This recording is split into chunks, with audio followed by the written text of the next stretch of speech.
that the FBI is putting an absurd amount of pressure right now on the authorities in Utah and also the rest of the government in Utah to come out and to say that the Charlie Kirk case is closed. From the moment 22-year-old Tyler Robinson was arrested for the assassination of conservative activist Charlie Kirk, authorities insisted it was a simple lone wolf attack. One bullet, one shooter, one motive. But almost immediately, the people closest to him, including his own family, began raising quiet doubts, suggesting he might not have acted alone. Here is what we know. The lone gunman theory starts to crack.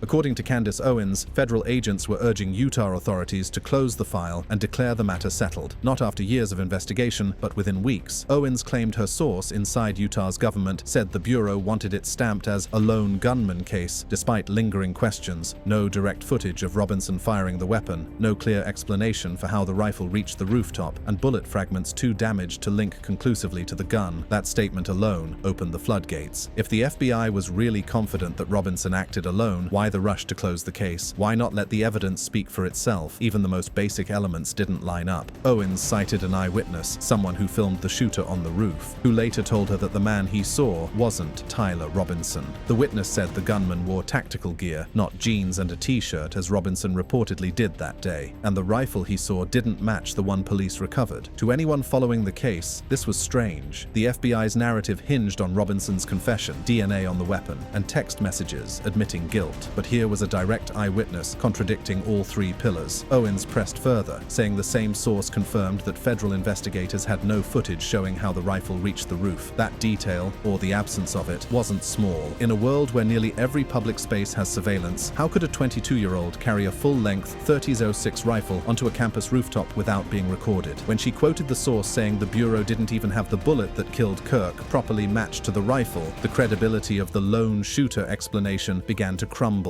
Around the same time, local reporters in Utah began noting that Robinson's parents cooperated fully with law enforcement, but that their behavior in court suggested quiet disbelief. In interviews cited by CNN and the Salt Lake Tribune, they reportedly recognized their son from photos released by the FBI and convinced him to surrender. Yet, within days of the arrest, family friends told outlets like Crime Fix that the Robinsons were struggling to understand how Tyler could even handle a rifle, much less plan a murder. This emotional gap, accepting his surrender but not the story, is what conspiracy channels later turned into the claim that the family knows he wasn't alone. They weren't pointing to leaked courtroom footage or secret testimony, they were interpreting tone, a mother defending her son's character, a father questioning the investigation, and relatives admitting they didn't understand how this happened. According to Anjanette Levy's Crime Fix episode, the family told detectives that Tyler had changed politically after dating a transgender partner and clashing with his father's conservative views. That rift gave prosecutors a motive, political hatred, but also introduced the possibility of manipulation. If Tyler had truly been in emotional turmoil, who might have pushed him toward violence? Prosecutors cited a note found under Robinson's keyboard, a short message that read, "I had the opportunity to take out Charlie Kirk, and I'm going to take it." They also released a text thread with his roommate where he appeared to admit guilt.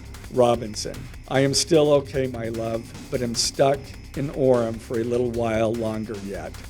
Shouldn't be long until I can come home, but I gotta grab my rifle still.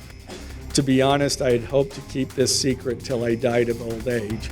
I am sorry to involve you. Roommate, you weren't the one who did it, right? Robinson, I am.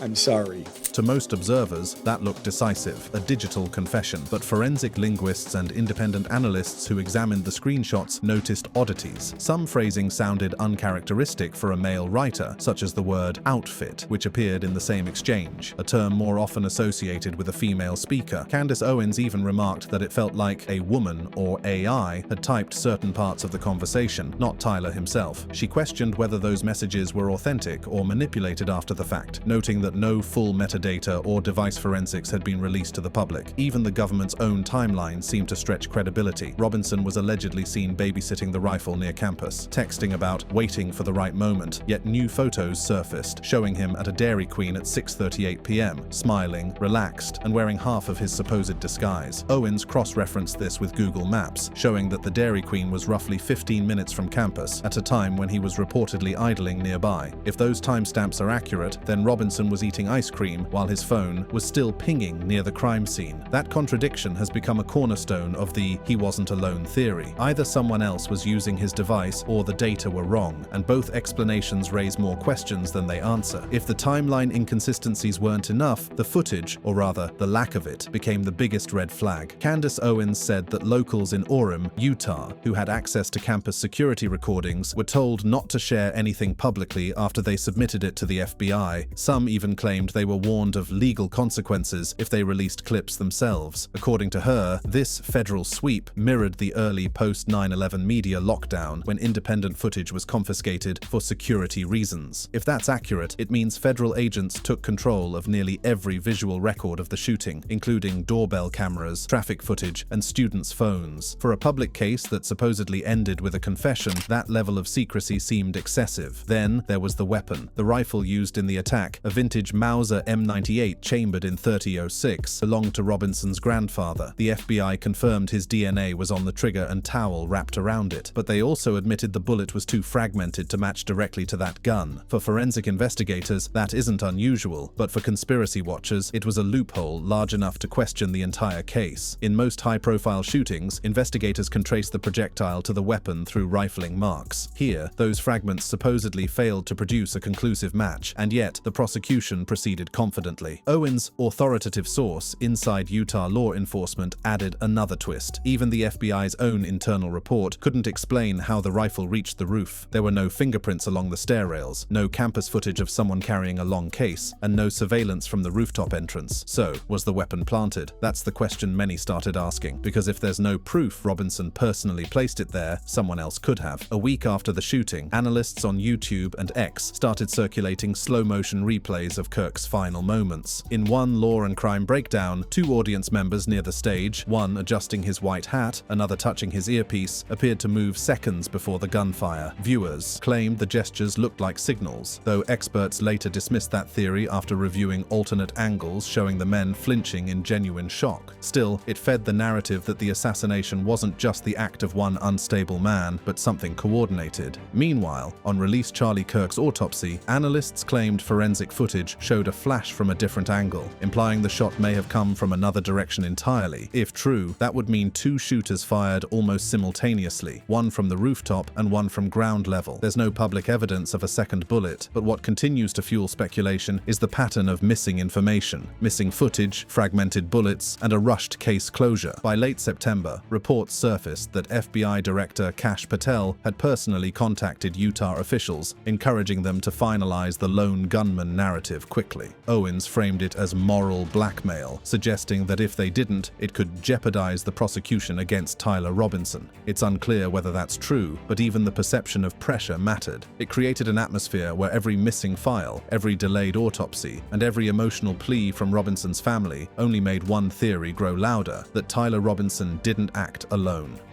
The family speaks. This doesn't make sense.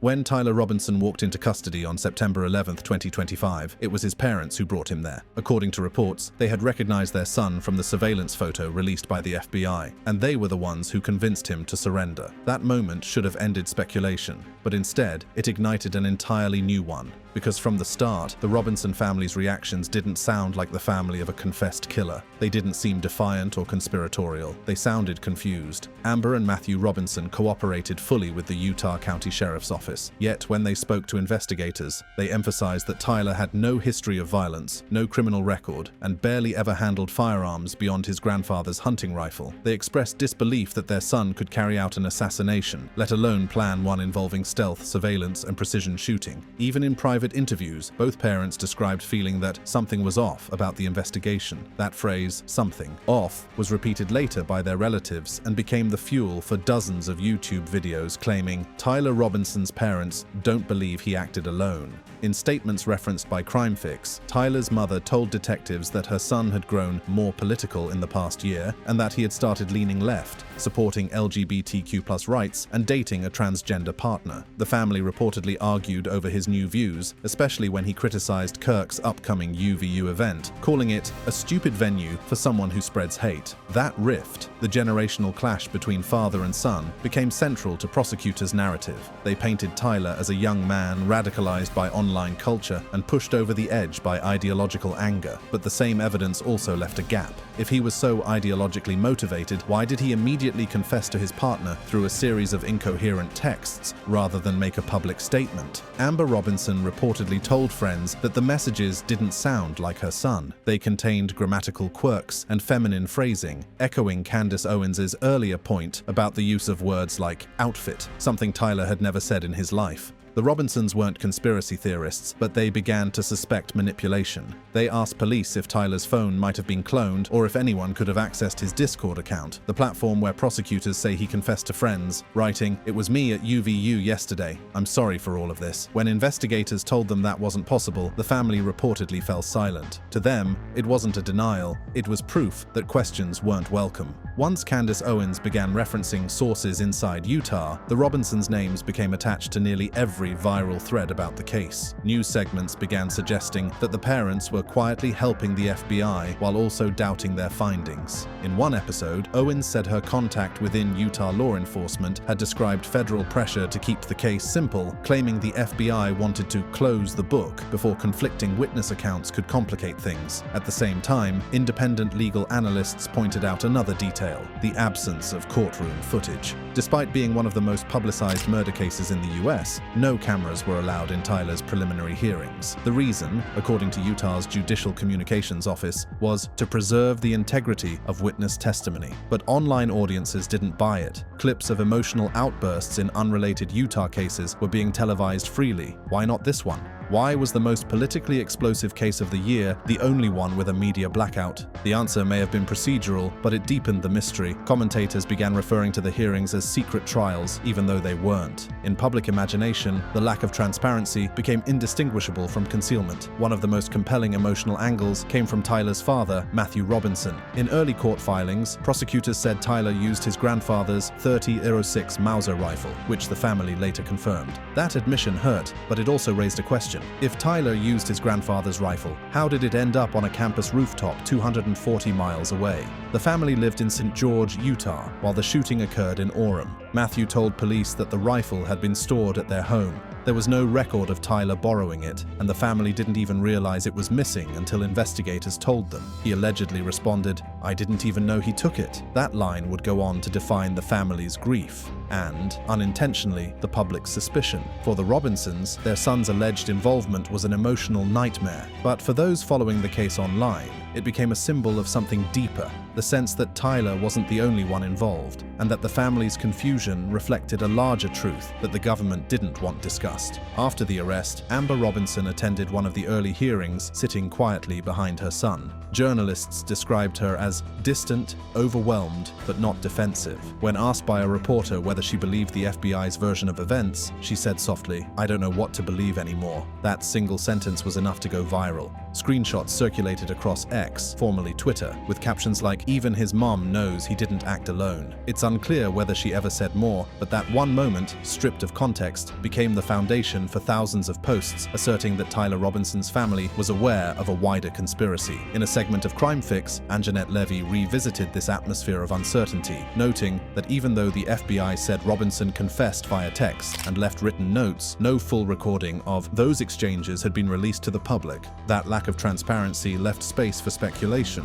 and the family's restrained public presence filled it. Candace Owens connected these same dots in her breaking news episode, asserting that federal agents were applying pressure on Utah authorities to finalize the lone gunman narrative. She suggested that the Bureau's insistence on closing the case was linked to how the family might have reacted if details about the rifle, the text messages, or the supposed timeline were made public. If the Robinsons had voiced their doubts openly, it could have thrown the entire case into public chaos. By keeping court proceedings closed and evidence sealed, the FBI maintained control over the story, at least for a while. And that control mattered because what little had been shared publicly didn't sit neatly together. There was no footage of Tyler transporting the rifle, no fingerprints leading up the stairwell, and no conclusive ballistic match tying his grandfather's gun to the fatal shot. Yet prosecutors pressed forward with confidence, saying the confession and DNA were enough. Owens, referencing her Utah source, called this moral blackmail, the idea that the state was told to close the case to avoid jeopardizing the prosecution. To the Robinsons, it may have looked like something worse, a rush to convict before all questions were asked. Family statements to local press captured the heartbreak that conspiracy theorists later twisted into suspicion. Relatives described Tyler as a quiet kid, kind but politically confused, and someone who would argue online but never hurt anyone. His grandmother told one outlet, "He's not that kind of person. Something doesn't make sense." On the surface, those were simple expressions of disbelief, the things any family might say when a loved one faces murder charges. But in the ecosystem of social media, tone quickly became evidence. Creators on Rumble and X began syncing those quotes with clips from released Charlie Kirk's autopsy, where commentators claimed to see muzzle flashes from 2 angles, implying a second shooter. The argument was simple. If the footage hinted at multiple shooters and the family seemed unsure, maybe they were right to question the story. By late September, as hearings continued behind closed doors, the Robinsons largely withdrew from public view. Their church community in St. George confirmed they'd stopped attending Sunday service. Family friends said Amber couldn't turn on the TV without seeing Tyler's name. Online, however, their silence spoke volumes. Conspiracy accounts began claiming they'd been gagged by the FBI, though there's no evidence that's true. In reality, they were likely following legal advice, but their absence left a vacuum, and in that vacuum, the idea that they knew something the public didn't spread uncontrollably. Even major networks began to acknowledge the rift. CNN's post-arrest coverage noted that while the family cooperated, they appeared visibly unsettled by how quickly investigators declared the case closed. PBS echoed the same sentiment, adding that public skepticism about the lone gunman claim had taken on a life of its own online.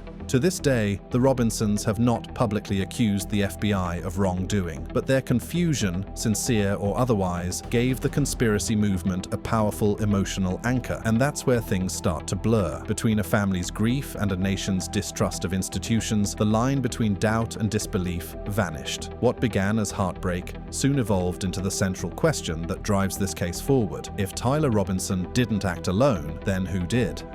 Inside the missing footage and the case they tried to bury. By the time federal prosecutors finalized their charges against Tyler Robinson, the public narrative was supposedly settled. He acted alone, the case was closed, the motive was ideological hatred. But outside the courtroom, that version of events began collapsing under its own weight. Across platforms, the story was being picked apart, not by fringe forums, but by mainstream commentators and journalists asking why so much essential evidence had disappeared. Even the FBI's own statements admitted uncertainty. They didn't know how the rifle reached the rooftop, how the bullet matched the weapon, or why surveillance cameras near the scene went dark right before the shooting. For a supposed open and shut case, that's a lot of missing information. Utah Valley University's campus is lined with cameras, dozens of them, covering hallways, stairwells, and parking lots. Yet when investigators presented their timeline, they only released a handful of still frames, all of them grainy, most of them showing a figure that could barely be identified as Robinson. Candace Owens revealed on Epron 238 that multiple residents had footage from the day of the shooting, but were told by the FBI not to share it publicly. Some locals claimed agents visited their homes, collected drives and phones, and left warnings about obstructing a federal investigation. According to Owens, this sweep was eerily reminiscent of how the Pentagon footage was seized after 9/11, an effort to control the narrative before it could spread. She suggested that, if those videos were ever released, they might reveal inconsistencies in the official story, perhaps even a second figure on the rooftop. And there was one piece of footage that particularly drew attention, the clip showing a flash before the impact. Analysts in release Charlie Kirk's autopsy slowed it down frame by frame and concluded that the light source appeared to come from an angle inconsistent with the rooftop shot. If accurate, that would mean 2 muzzle flashes, one from the roof and another from ground level. While mainstream outlets like CNN and BBC called this analysis inconclusive, the visual evidence was enough to keep the speculation alive. Then came another point of contention, the unreleased autopsy report. Despite Utah's legal requirement that all homicide autopsies be publicly documented, Kirk's report has remained sealed since the day of his death. Officials claim it's to preserve the integrity of the ongoing prosecution. But critics, including Owens and several forensic analysts, argue that's unprecedented for a case where the suspect has already been identified and charged. In her coverage, Owens described the delay as strategic silence, implying that releasing the report could expose evidence of multiple entry points or conflicting ballistic data, and indeed, independent video reviewers pointed to what they described as an exit wound on Kirk's right side, visible in slowed-down footage of the event, a detail that could imply an alternative trajectory inconsistent with the official angle. For many, that sealed report became symbolic, not just of bureaucratic procedure, but of suppression, the belief that someone, somewhere, didn't want the full story told.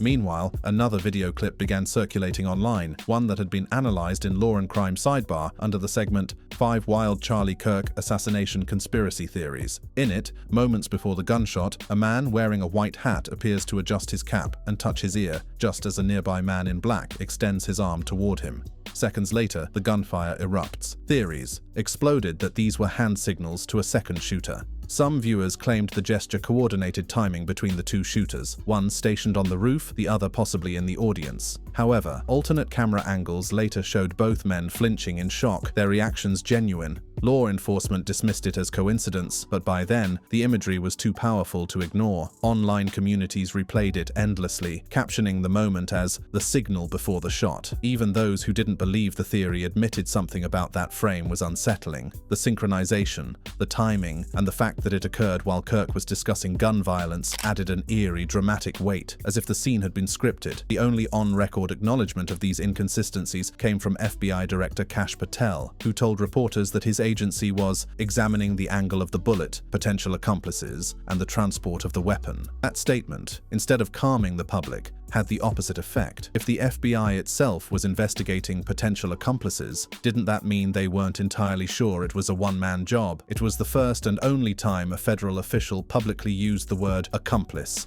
And to conspiracy analysts, that single word confirmed everything they suspected. As of today, no additional suspects have been charged, and the FBI continues to maintain that Tyler Robinson acted alone. Utah's Attorney General has said the case remains under evidentiary seal, pending final hearings, meaning much of the key material the public has been asking to see still hasn't been released. For some, that's enough reason to move on. But for others, journalists, analysts, and citizens who followed every contradiction, this silence only deepens the mystery. The debate surrounding Charlie Kirk's killing has never been about political sides, it's about transparency. When footage disappears, when reports are sealed, and when the families closest to the tragedy are left with unanswered questions, faith in the official story inevitably erodes. Until the full chain of evidence is made public, from the autopsy to the complete surveillance footage, the questions will continue to echo louder than the answers. Who pulled the trigger? Who helped make it possible? And why does the truth still feel out of reach? That brings us to the end of this story. For more interesting videos like this, click on the cards on your screen.